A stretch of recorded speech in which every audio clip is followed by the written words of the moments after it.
Good morning. Thanks so much for joining us. I'm Diane Derby. We are interrupting programming because the Federal Drug Enforcement Agency is providing details right now about a large raid that took place at what they say is an underground nightclub on the southeast side of Colorado Springs. They're updating reporters right now. This is near Academy Boulevard and Airport Road. Let's listen in. And took a number of people into custody. I think what I'd like for people to know as a result of this operation is that Colorado Springs is waking up to a safer community today. Jonathan, give us some perspective here. 300 law enforcement officers. What brought about this kind of requirement, this kind of need to be here with that show of force? So this is an underground illegal nightclub, okay? And what was happening inside was significant drug trafficking, prostitution, crimes of violence. We seized a number of guns in there. We had active duty service members who were running security at the club and involved in some of these crimes. And in fact, we had over 100 illegal aliens inside as well, and those over 100 illegal aliens were taken into custody by ICE. Active duty service members helping as security here. Can you elaborate on that at all? So it's an ongoing investigation, but we had over a dozen active duty service members in the club tonight, either as patrons or working as armed security. How many of those were detained and what are they facing right now? So Army CID was one of our partners out here, and they're going to work with us on what the next steps for those active duty service members looks like. You mentioned that this is a drug trafficking operation. Can you elaborate on any drugs you found, the amount, any charges you anticipate that could come out of tonight? So as you may suspect, when the cops showed up at the door, most of the drugs hit the floor. And we did find cocaine. It looks like some pink cocaine or the Tusi. And there was a little bit of other drugs, but we haven't had time to test everything. But there were dozens of small packages of drugs that they've recovered so far that I have personally seen. How we got tipped off to this location? This has been a long-term investigation by DEA and a number of our federal partners. And so we've been working on this underground nightclub for a number of months, doing undercover, surveillance, a lot of other work to identify what's going on here. And again, months-long information about drug trafficking and prostitution happening inside.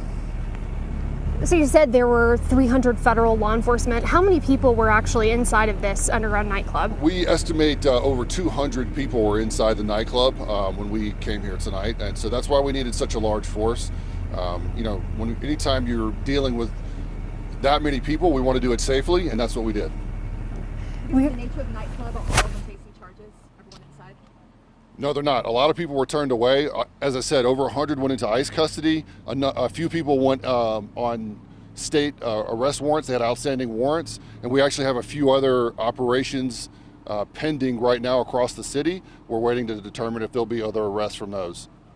Did you guys face any immediate threats going in, or was everything just a smooth operation going in and out, making sure everything was taken care of? Anytime there's 200 people, there's going to be a little bit of concern about safety, but overall it was a safe operation.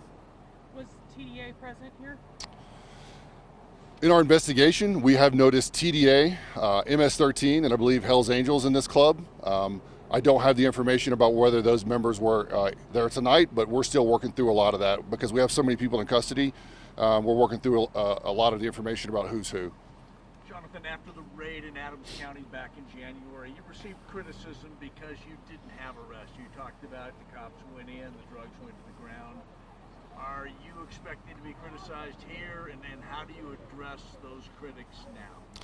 So DEA is going to continue to work to keep our community safe, no matter what the criticism is, right? We are not going to accept drug trafficking and prostitution in our cities, and so absolutely Colorado Springs is waking up to a safer city this Sunday morning. Can you talk to us about the local assistance and how that all played out? Absolutely. We had over 10 federal agencies in support of this operation, but we also had Colorado Springs PD and El Paso County Sheriff's Office supporting us. Two more questions. Obviously, Tony mentioned too the one in Adams County that also involved quite a bit of people who were here illegally.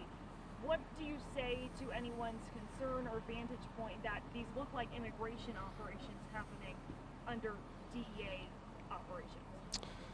these crimes go hand in hand, right? When we find drug trafficking and prostitution, unfortunately, we're finding a lot of illegal aliens. 200 people in this club, a lot of drug trafficking happened, weapons, prostitution, over half the people inside were illegals. Jonathan, you talked about the investigation is ongoing, but talk to us about the significance of active duty military being investigated for drug-related crimes at this location. Yeah, it's obviously concerning to have active duty military involved. We're working with our partners at Army CID on that piece. Obviously, where we are here in the Springs, there's a lot of military bases here, so it's not necessarily surprising, but we're going to take that very seriously. What's the message? The message is we're not going to stand for this criminality in our city. Real quick, can you confirm if those active duty were related to Fort Carson? I cannot. You want to How thank proud our of your local team partners. are you?